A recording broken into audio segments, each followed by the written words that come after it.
Hello, Sid Roth here. Welcome to my world, where it's naturally supernatural. My guest had a dream where he saw the Second Revolutionary and Civil War. He saw the history of the United States, but not from our perspective, from God's perspective. It was shockingly different. He saw our history, past, present, and future. Interested? Rick Joyner, you are known as a man that has prophetic dreams. You had a dream that resulted in 5 million books distributed worldwide. It was called The Final Quest. But you had a recent dream that you told me how important this was. Explain. Well, it was so dramatic and so important, the content, the message of the dream. I felt like in some ways my whole life had been a preparation for receiving this dream, for understanding it, and for being able to convey it. In a sentence, what is this? What was the essence of this dream? Well, there were some really important factors in it, but one of them was I was able to see our U.S. history from heaven's perspective. And it was very different, radically different. You know, we say there's fake news. Well, there's fake history out there too that has been, I think, colored by prejudices, by political opinions and things like that. But this was our U.S. history from heaven's perspective, but also a revelation of God's purpose for our country. Tell me a little bit about the dream. Well, to start off, I saw what I call dread champions. These were champions, spiritual champions that are being raised up to go after and pull down strongholds, major strongholds. And I was standing in line with these people thinking, I'm going to get sent out. And an angel came up to me and said, come with me. You've got a different assignment. So I followed him, and I went, and I was taken from this big device. It's hard to describe, but on the face of it, I could see our U.S. history from heaven's perspective. And as I moved from left to right, just walking along in front of this, time progressed through the Revolutionary War, through the Civil War. And I knew that if I went all the way to the end of this, I would be able to see our own times from heaven's perspective. So I saw things as I was walking in front of it, but my goal was I want to see where we are now and how are we seen now from heaven and heaven's perspective. And you actually saw the future in this dream. That's pretty exciting to me. Well, I did see some things, yeah. Why do you believe God has entrusted you with such powerful end-time dreams? Well, you know, almost every one of them, it seems, is going to be really controversial. When he gives me something, I'm not trying to build a ministry. I don't care if it affects that. I don't care. I want to be sure I'm conveying the message accurately. And I've decided I don't care what the message is, I'm going to give it.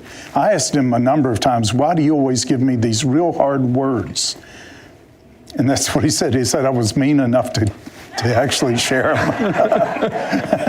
Well, you said another thing that was interesting. Yeah. There are going to be some deadly, to the devil that is, intercessors that are raised up. And you were not in that particular line. So in other words, that leads me to believe there are lots of roles in this end-time army. Oh, absolutely. Absolutely. Now, I think these champions, if you will, I think they're the ones that Jude talked about, or that are spoken of in the book of Jude, quoting the book of Enoch, that he spoke about the Lord coming with these mighty ones. These are mighty ones. They walk in extraordinary authority. I believe we're going to see a number, thousands actually, who are going to be doing the same things Jesus did they're going to be walking in an authority I don't think we've seen since the first century. And they're champions, but each one of them had a specific enemy to go after.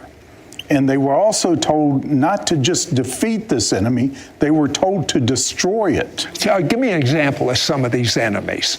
I think like racism, bigotry.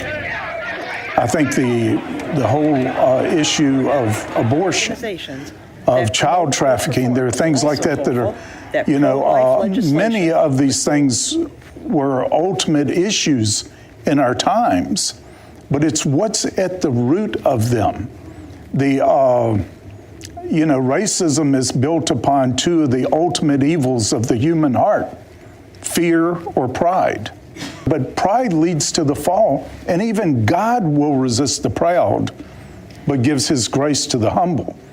But that's one of the things, the important issues I think I saw in this dream of the way God or heaven saw our history and our purpose. For example, we thought we won the Revolutionary War, and we won some things. But from heaven's perspective, the main purpose of that war was not getting independence from Britain, but it was to establish a place where it was truly believed, demonstrated, and lived that all men are created equal, and there is liberty and justice for all, not just some. You're talking about even in our Constitution. That's the way it was designed, but it certainly didn't play out. No, the Constitution didn't work for some races. It was, it really turned out to be liberty and justice for some. And what I was shown was if we had gotten on track to fulfill our purpose after the Revolutionary War, there would have been no need for civil war because there would not have been slavery, could not have been slavery in our country. There could not actually even be discrimination here. So we would have not needed the Civil War. And if the Civil War had gone on to some of the ultimate purposes and accomplishing those, there would have been no need for a civil rights movement. We wouldn't have a lot of the discord that is rising again today because these ultimate issues have not been faced and destroyed, not just defeated, but destroyed. Is that why we're going to have this second revolutionary civil war? I think that is one of the main reasons. That there are others, but that is one of them. A key word that I saw of our purpose was liberty. We were known as the American Republic, but the main thing was liberty and justice for all, underlining all. But you know what I find interesting? This current millennial generation, their major word is we want justice, but the way they're going about it, even though they don't know it because they don't have the gray hair like we do, it's not going to work. Yeah, and it's not justice. Well, I'll tell you what, that's another subject. The second part of the dream showed where we are now. It showed the second revolutionary civil war was inevitable, right, and successful. What does this really mean? Stay with us. American Revolution / Civil War is inevitable, it is right, and it will be successful. And then the dream ended. Would it have been possible at a certain point to avoid this second revolutionary civil war? I think so. And this is a question I still have, because up until then, I would have said, yeah, if you don't change your direction, you're going to end up where you're headed. And we are, as a nation, headed for another civil war, but plenty of time to avoid it, plenty of time for changes and things to get resolved. This changed my thinking. It's inevitable.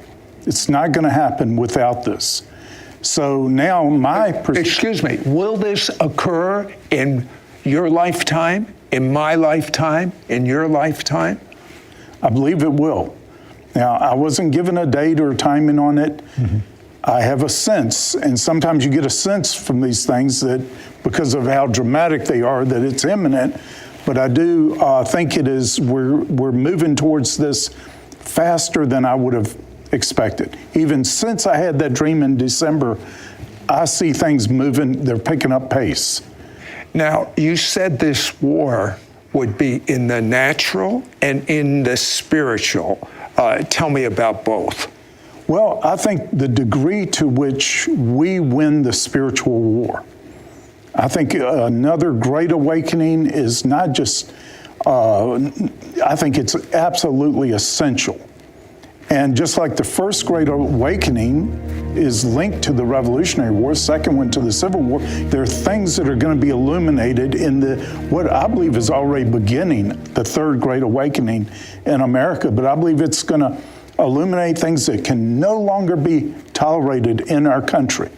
We've fallen to an ultimate depravity, according to Isaiah, of calling good evil and evil good, honoring the dishonorable and dishonoring the honorable. There's some things like that already we're at the place where there does have to be this resolution. But we also, I think, to the degree that we can win the spiritual war, it can lessen the cost of the war in the natural. Now, what I did see into the future were cities burning. Not all of them, I just saw some. I don't know how that's going to... Did you recognize any of these cities? I didn't recognize them, but I felt like I knew which ones they were. Could you mention a couple? My first one was Chicago. I felt like Chicago was one. I felt like New York was one. And again, to what degree, if we really took on Second Chronicles 7:14, humbled ourselves, prayed, sought his face, repented, and this comes upon land, we may still have, I think we will still have another revolutionary civil war, but it doesn't have to be that devastating.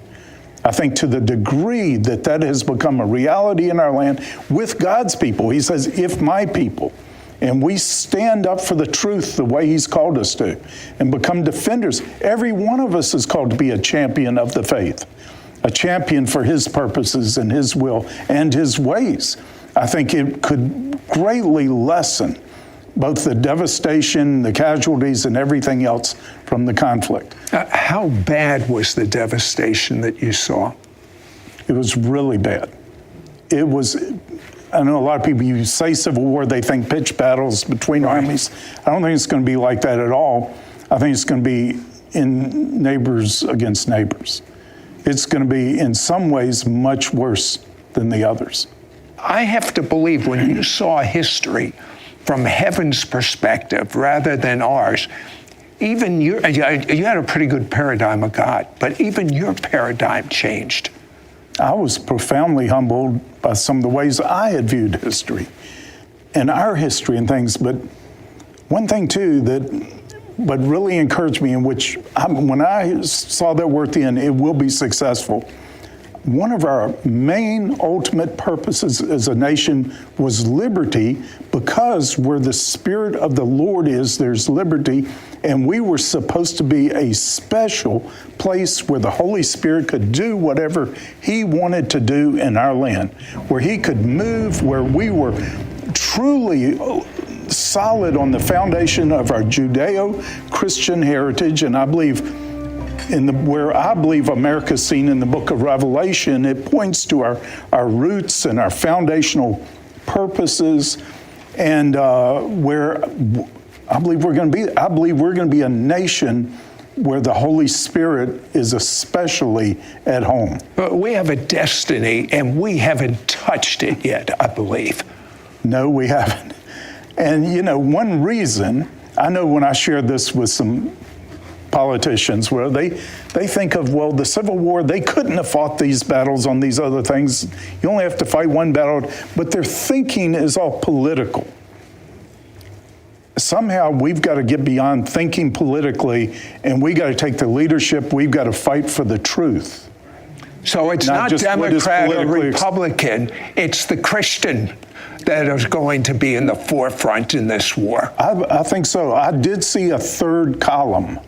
What's I call that it a mean? third column. It's like it wasn't a third political party. It wasn't political, but it was a major force for influence in our country that drew the best from both sides. I believe that he wants all people treated fairly. We've got to start seeing from a higher perspective. I don't think we can understand justice as, when you just get down into the weeds of what you can do technically and trying to win cases on technical maneuvering and all, rather than getting back to what is just, what is true, what is right, what is fair in this situation. How do we prepare physically and spiritually for this war? Well, if, in the cases of countries that know they're about to get invaded or something, or there's about to be conflict, what kind of preparation would you do? I would be buying food, resources, all kinds of things to defend myself, my family, there are things like that. But think, okay, what we would be doing in the natural, apply it to the spiritual too. I want Bibles stored up, Bible studies, and things like that, because we were down there in the Katrina catastrophe and all that. They didn't have power or anything else. We had a generator. We could have run videos. They would have watched anything we would have put on the screen. We got to look at this as harvest time, and we got to look at it for being able to reach our neighbors and help them. And to me, that means storing extra stuff, thinking not just of ourselves, but being Joseph's storehouse. There are many ways that I think we need to prepare in the natural, but then do the same thing in the spiritual. Give me a couple examples in the spiritual. Well, like I said, I think of Bibles as the weapons of heaven, and the truth can be books, it could be tracts and things like that. Water, food, that's the Word of God. And how do you prepare spiritually with your own intimacy with God? Well, I have a resolve that every day I try to get closer. I try to take my thoughts captive. I'm resolved to turn all of my vain imaginations into intercession, where I'm not just wasting my time, wasting my mental energy, and in every way getting to know Him better, getting to know His voice better, being more obedient in every way that I can. But I want to know His ways, not just His acts. And I've been in pursuit, What does it mean? I want to know His ways and not just His acts. What do you mean by that? Well, I don't want to just know what He's doing. I want to know why He's doing it. And that's that whole thing of the American history you saw from heaven's perspective. Yeah. Now you know the whys. Right. I know some of them. Right. I mean, there is so much more. I was given a glimpse. This whole thing was the most profound thing I remember seeing in any dream like that, but I still know it's a glimpse. We all see in part, know in part. I believe I've been given access. I can go back to that place and see more. And I will be shown more, but I consider all I was shown still just a tiny part. You told me something, and this is amazing, because anyone that understands the United States of America understands the debt we are under, but you told me you saw the end. You told me you saw the debt situation in the United States. What was it like? There's a jubilee coming, and He's going to pay all debts. Can you imagine this country being debt-free?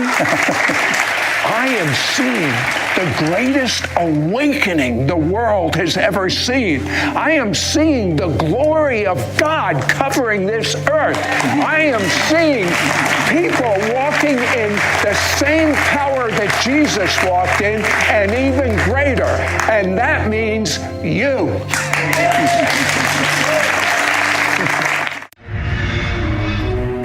next week on It's Supernatural.